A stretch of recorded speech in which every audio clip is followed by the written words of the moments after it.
ముఖ్యమైన సవరణ. ఆ సవరణలో ఏమని పెట్టారంటే ఎన్ఆర్సి అనేది తప్పనిసరి దేశానికి అని పెట్టారు. మనం తరగతి గదికి వెళ్తాం, క్లాస్ రూమ్కి.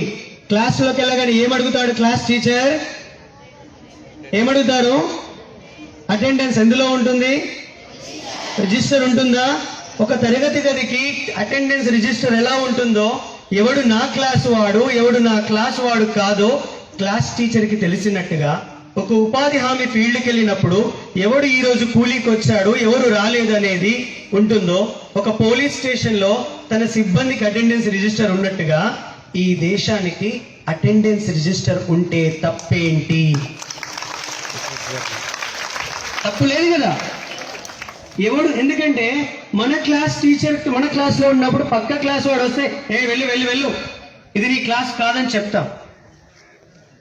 అలాంటిది కేంద్ర ప్రభుత్వం గతంలో యూపీఏ మన్మోహన్ సింగ్ గారి ప్రభుత్వం 2005లో ఇచ్చినటువంటి నివేదికలో ఈ దేశంలో 1,20,00,000 మంది అక్రమంగా బంగ్లాదేశ్ నుంచి చొరబడ్డారని అధికారికంగా ప్రకటించింది.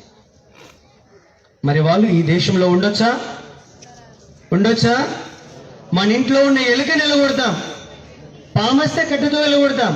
అరే మన దేశం వాడు కాదు, మనకు సంబంధం లేదు, మన చుట్టం కాదు, మన దేశానికి న్యాయం చేస్తాడో అన్యాయం చేస్తాడో తెలియదు, అలాంటి వాడు దేశం కోసం ఎలా ఉండనిస్తాం?